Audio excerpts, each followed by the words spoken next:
The season opened in New York, where Miami's offensive line shut down the feared sack exchange.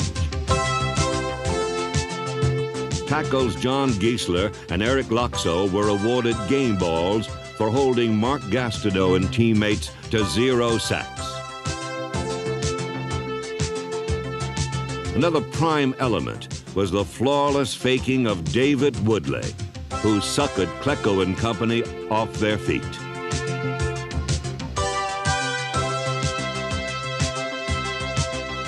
The opener also showcased the versatility of the Dolphins' new, but special teams also contributed to the 45-point onslaught. Vigorito back is a single safety. Dolphins should get pretty good field position. Vigorito moves upfield, cuts to the right, cuts it to the middle. He's at the 50. Up the far sideline, breaks the tackle. 45, 40, 35 to the 30, back to the middle. He's down to the 20, 15, 10, 5, touchdown Miami. In this initial game, a season-long trend emerged. A defense capable of not only creating turnovers, but taking them into the end zone. The Dolphin defense, soon to be nationally known as the Killer Bees, intercepted a pair of jet passes for touchdowns. Todd sprints back to his left. Good protection. He fires it. Going to be intercepted.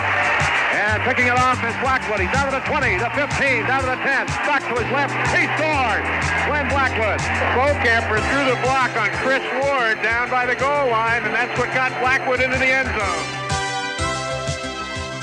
Ending an 8-game jinx was a perfect way to start the 82 schedule. This was but the first of 3 critical wins over New York that would prove to be the key to the Dolphin season.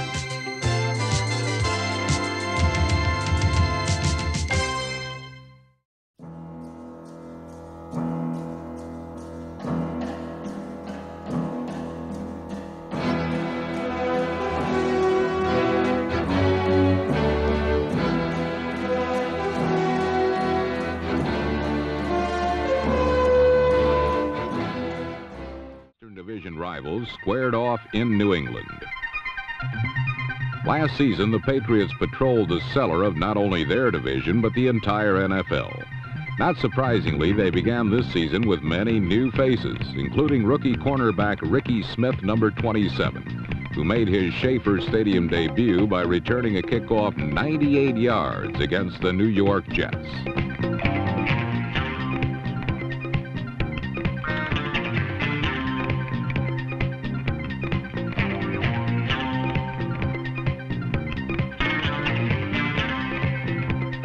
This magic moment proved to be about the only bright spot for this youthful New England club, because offensively they were buried beneath the Jets' sack exchange defense. Despite the loss of All-Pro defensive end Joe Klecko, who dislocated his right knee, the Jets collected 6 sacks and 3 turnovers.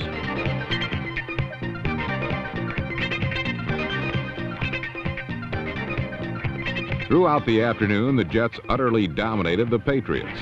Offensively, the running of Freeman McNeil and quarterback Richard Todd controlled the tempo and lifted New York to an easy 31-7 decision.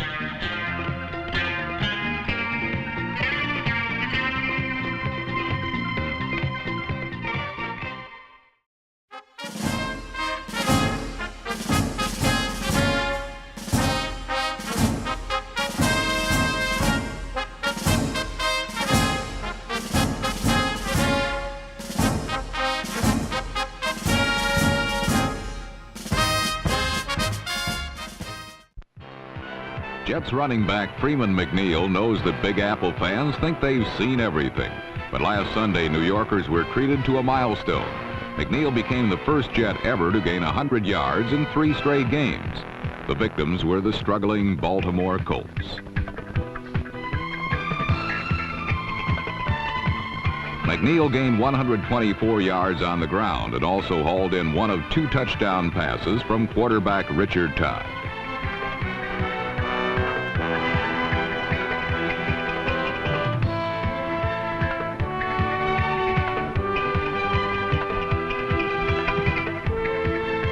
But McNeil wasn't the only star of the day. Other players such as number 81, wide receiver Derek Gaffney, gave Gotham fans a reason or two why they should be glad the strike is over.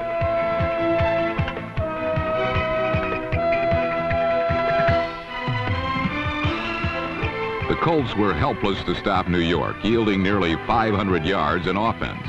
When Baltimore tried to blitz, Todd easily read it and beat the pressure with a touchdown pass to number 80, Lamb Jones.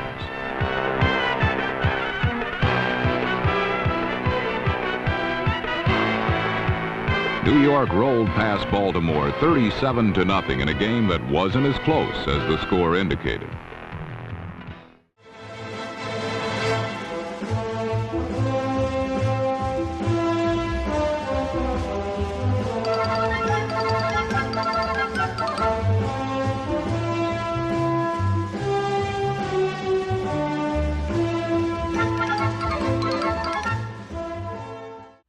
The Jets towered above the competition for 5 straight games. During this streak, the Green Bay Packers came to Shea with a 3-0 record, and the Jets responded with a salty performance. Todd is back to pass. He is throwing toward the end zone. Lamb Jones touchdown! Late in the third quarter, the Jets trailed 13-12, but Freeman McNeil ignited a comeback.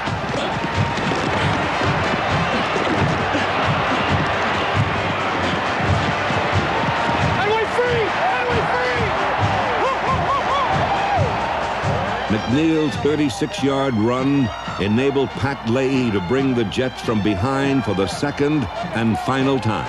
The ball will be spotted at the 14-yard line. It'll be a 24-yard field goal attempt with 55 seconds remaining in the third quarter. The snap, the placement, the kick. The kick is up, and the kick is perfect. This victory showcased the Jets' character as well as their talent.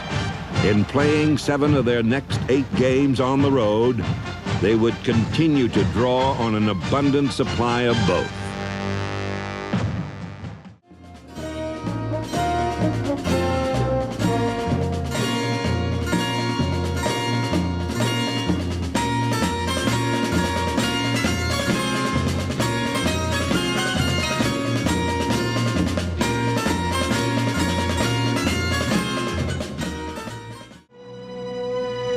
A Monday night excursion through Lion Country saw triggerman Richard Todd pass for 384 yards, including 3 touchdowns to Wesley Walker. Todd, straight drop, throws to the far side. Walker all along the 40, breaks away. He's going to get a touchdown. The 30, the 20, the 50, 10, 5. Touchdown, New York Jets. Todd drops back to pass, rolls a bit to the right, throws deep to Walker. Got to stop the defender. Touchdown. In the fourth period, the final Todd to Walker scoring pass secured a 28-13 victory.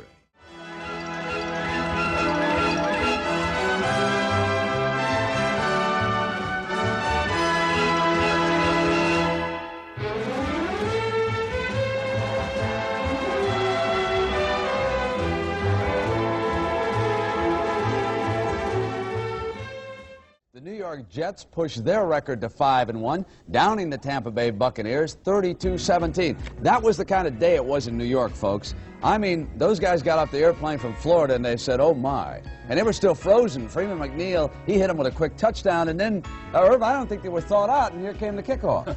Really faulty ball handling here. The receiver, Johnny Ray Smith, fumbles the ball, picks it up and is hit, and coughs it up once again, and the Jets wind up with great field position. And again, here came the play, this time from the eye. They go to McNeil out of UCLA. Dick Vermeil knows that school, and suddenly it's 14-0, and they say, hey, this is a cakewalk. This is going to be easy.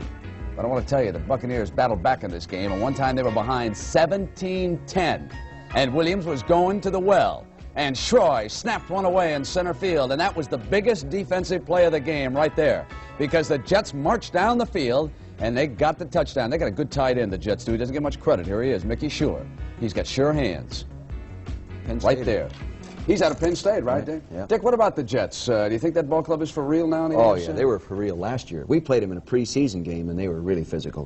They've drafted and built a great offensive team, and then done the same now defensively, and the coaching staff, they're doing a super job.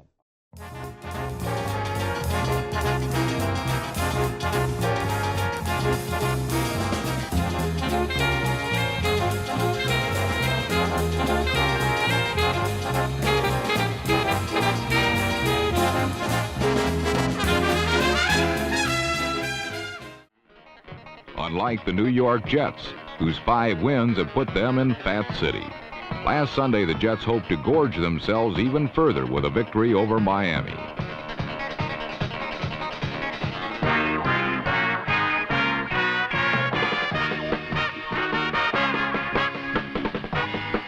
However, while the offense feasted on the Dolphins for 16 first-half points, it was obvious the Jet defense didn't care for seafood.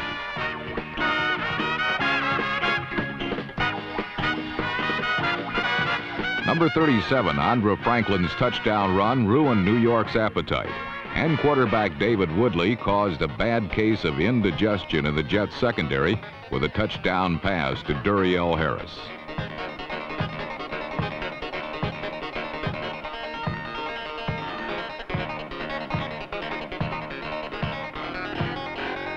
Harris's catch put the Dolphins on top 17-16 at the half. The Jets pulled ahead with a field goal early in the fourth quarter, but with only 7 seconds remaining, the outcome of the game rested on the instep of Miami kicker Uwe von Schamann.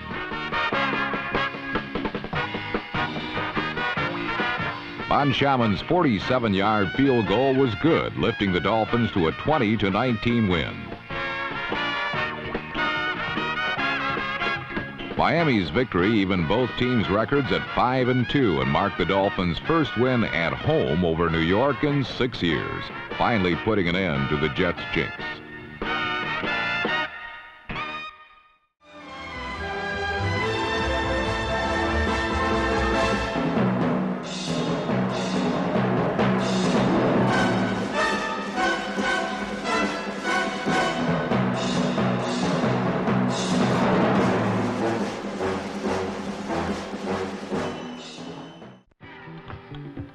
The Vikes. A rough, tough, bearded breed to be sure. But then again, times have changed, and so have the Vikings. They've become a bit softer since they've moved away from blustery Bloomington and into their cushy dome. Against the Jets, Minnesota scored early because quarterback Tommy Kramer was in the right place at the right time. Perhaps it was just women's intuition.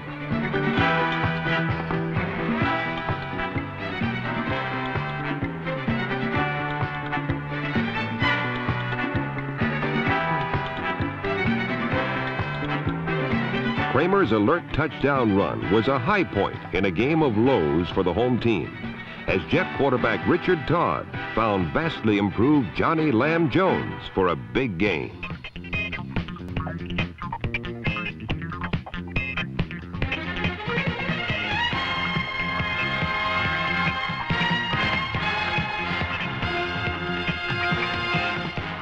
Todd's passing set up a short Freeman McNeil touchdown run. And suddenly things went from bad to worse for the Vikes, as Lady Luck abandoned them and joined the visiting New Yorkers.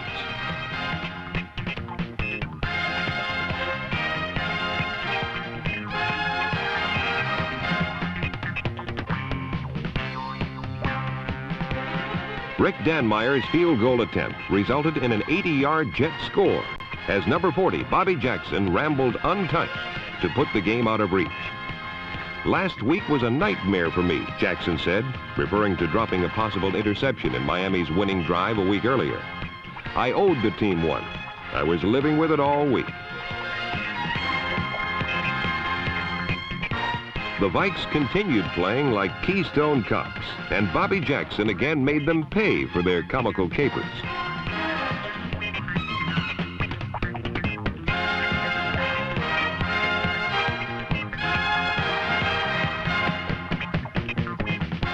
New York's lopsided 42-14 win locked up a playoff spot. But ironically enough, the Vikings also earned a berth due to key losses by their pursuers in the NFC. All year long, Minnesota has either won big or lost big. And the...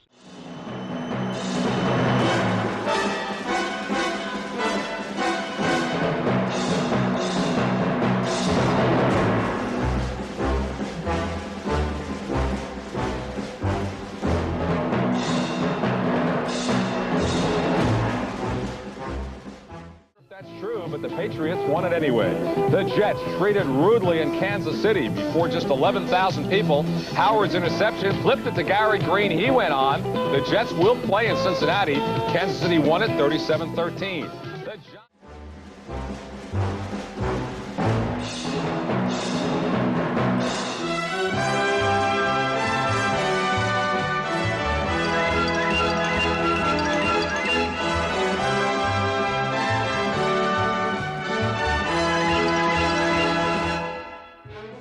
Having waited in the wings for 12 seasons, longing for his first NFL title, Ken Anderson received warm assurance from an admiring fan that this would be his season to finally reach center stage. Against the Jets, Anderson began his performance by reenacting a scene Bengal fans have grown to love as he hit Isaac Curtis for a score. In 1982, Anderson set an NFL accuracy record, completing 70.6% of his passes. And last Sunday, his accurate arm put Cincinnati ahead 14-3. However, the afternoon's most precise passer proved to be halfback Freeman McNeil. McNeil got the Jets back into the game when he completed his only pass for a touchdown. Then the NFL's leading rusher put New York in front by a means he's a little more accustomed to. McNeil rushed for 202 yards, only 4 shy of the playoff record set in 1963, and his efforts helped boost the Jets to a 30-17 fourth quarter lead. The New York defense had kept the Bengals out of the end zone since the opening period, and with time running out, Cincinnati was forced to make a move.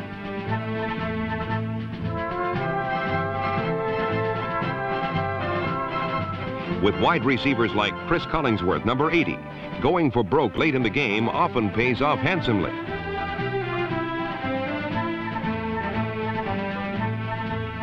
Unfortunately, like today's income tax, an offsides penalty can make a sizable gain worthless.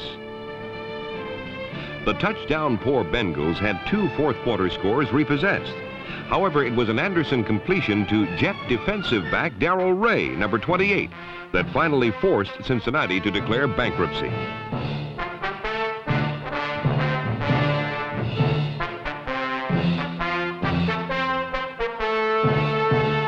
Ray's 98-yard interception return set a postseason record and sealed the Jets' 44-17 win, their first playoff victory since 1969, when they beat the Baltimore Colts in Super Bowl III.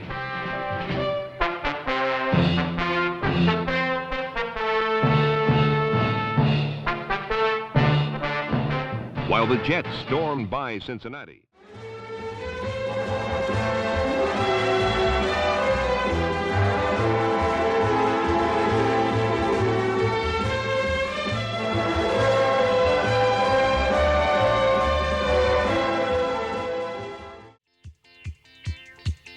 It's been a turbulent year for the owner of the Los Angeles Raiders. But then again, Al Davis thrives on it, especially with his Raiders on top of the AFC. But most of the turbulence at the Los Angeles Coliseum last Saturday was caused by the tailwinds of some jets that flew in from New York.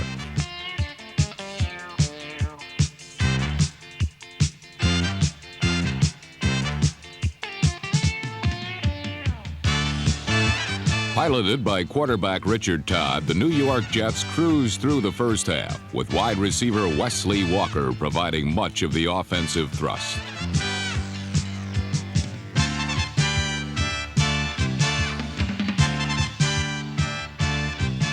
Walker totaled 7 catches for 169 yards on the day, and this 21-yard touchdown pass, coupled with a Pat Leahy field goal, earned the visitors a 10-0 halftime lead.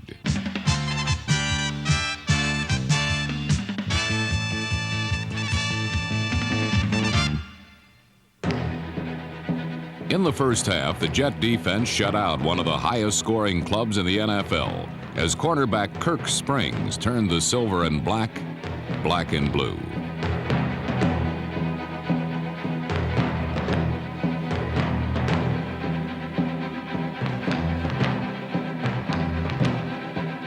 Ironically, the Jets were beating Los Angeles by playing the Raiders' brand of football, winning through aggressive intimidation.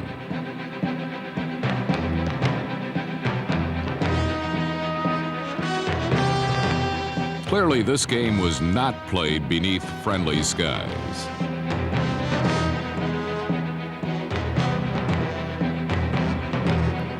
It wasn't until the third period that the Raiders found their way into the New York end zone.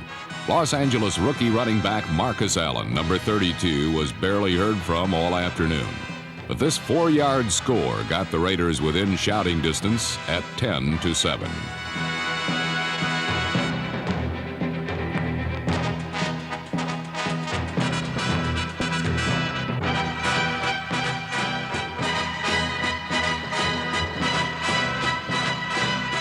With the Raiders' running game minimized by the Jet front four, quarterback Jim Plunkett went topside to Malcolm Barnwell, number 80.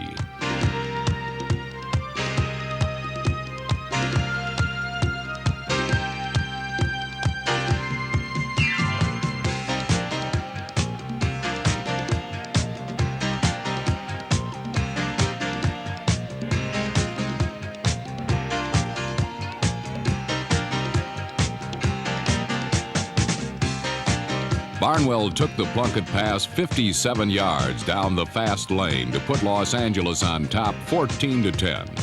And it was then that the Jets countered with a long gainer of their own. Again, it was Richard Todd to Wesley Walker.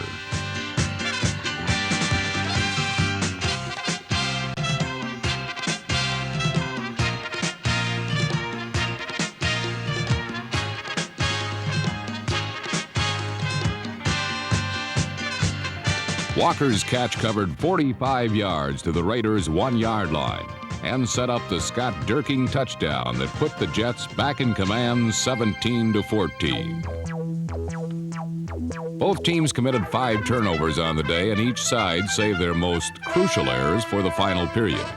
Jet running back Freeman McNeil just about handed the game to the Raiders. But when Los Angeles linebacker Ted Hendricks couldn't keep his feet, his straight shot to the end zone was shut down.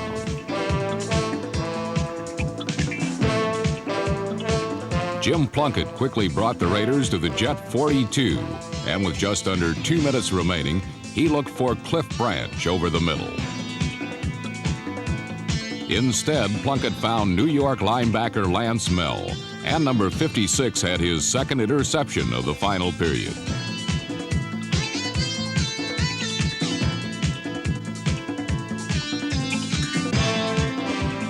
The Jets ran out the clock for a 17-14 win that put the Raiders in a holding pattern until next season and sent the Jets on a flight to Miami for the AFC Championship game.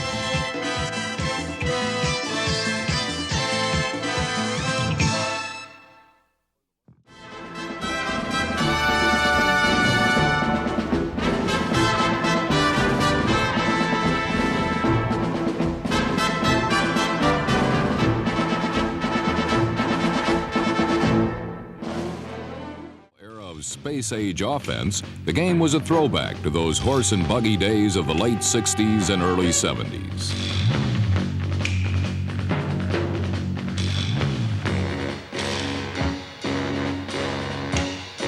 Although both the Jets and Dolphins hit hard, the level of play was as sloppy as the field.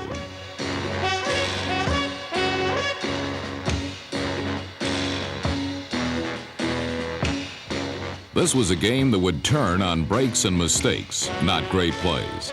And for one team, Super Bowl dreams would die in the rain and mud of the Orange Bowl.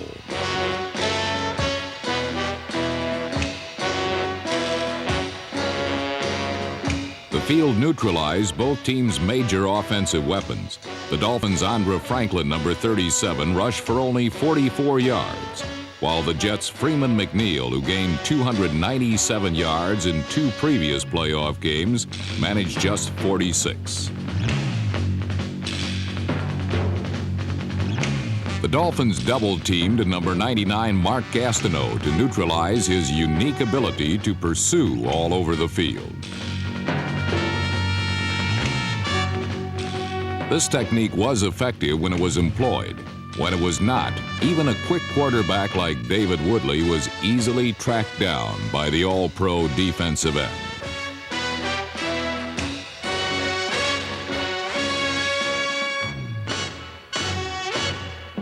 While the Jets' defense is overpowering in spots, Don Shula's unit, known as the Killer Bees, is the top-rated defense in the NFL. The Bees buzzed around quarterback Richard Todd, whose longest completion of the day was a mere 18-yarder to Lamb Jones. The Miami pass rush, led by number 58, Kim Bokamper, hounded Todd into the poorest day of his career.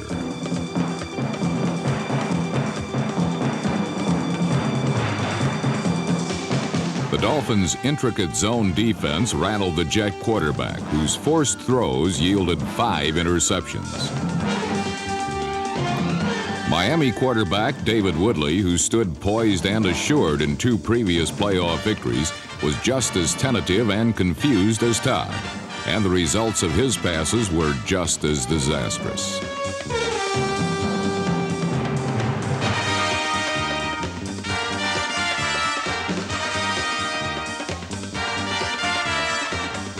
Woodley threw 2 interceptions in the first half, the second one killing the only legitimate scoring opportunity either team enjoyed in the first 30 minutes.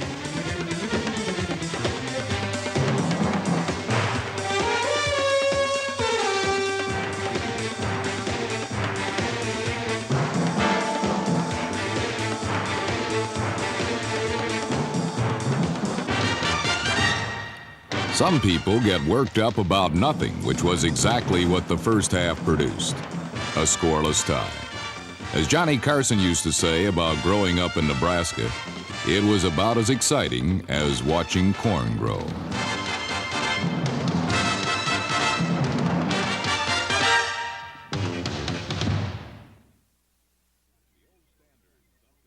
The old standard, "Something's Got to Give," would have been an appropriate tune to play as the second half began. The Jets' offense was hoping to unleash an irresistible force, but the Dolphins' defense proved to be an immovable object.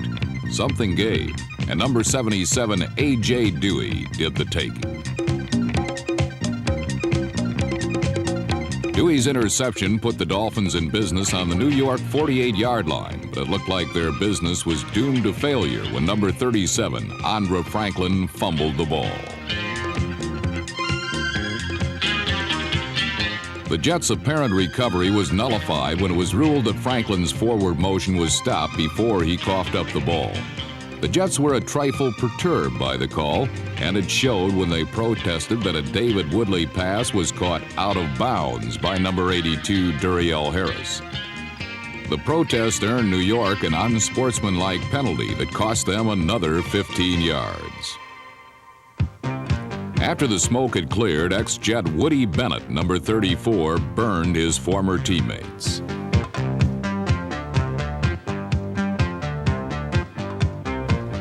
Bennett's 7-yard run up the middle provided the game with its long overdue first touchdown, and it gave Woody an opportunity to demonstrate that his playing days near the Great White Way had well prepared him for the proper reaction to the spotlight.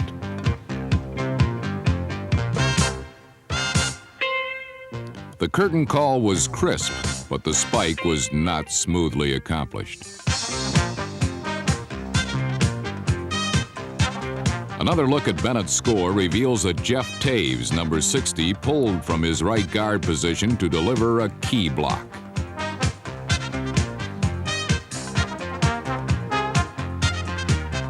Miami had drawn first blood from a Jet defensive unit stocked with highly publicized performers. By contrast, the Dolphin defense has toiled in virtual anonymity during the year. But these new no-names left a lasting impression on Richard Todd, who will likely be seeing A.J. Dewey in his nightmares throughout the coming off season. Dewey was a veritable chameleon, lining up at both inside and outside linebacker, as well as a defensive end. It was as an end that Dewey produced an NFL record third interception that increased the Dolphins' lead to 14-0.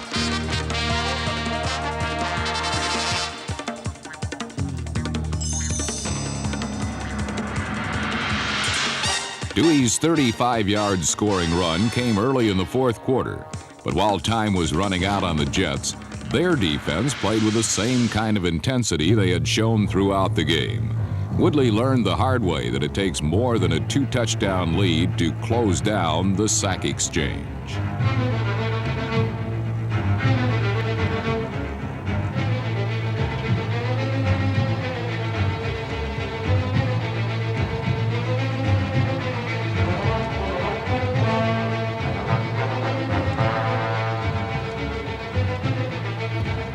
Greg Buttle, number 51, capped one of his best days as a pro with a final period interception.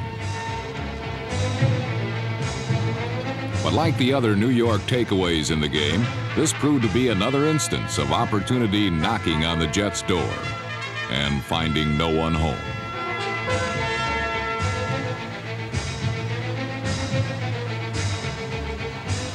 The Killer Bees continued to sting Todd. And when he threw his record-tying fifth interception, it was abundantly clear that he was not destined to solve the myriad of problems posed by Miami's defense.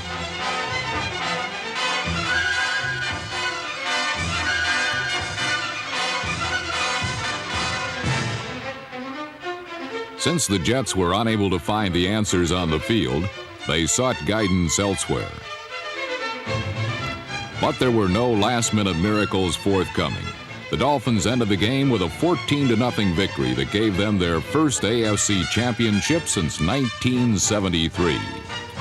The confident hometown folks who had these T-shirts made up early obviously knew beforehand that something's got to give the Dolphins a berth in Super Bowl 17.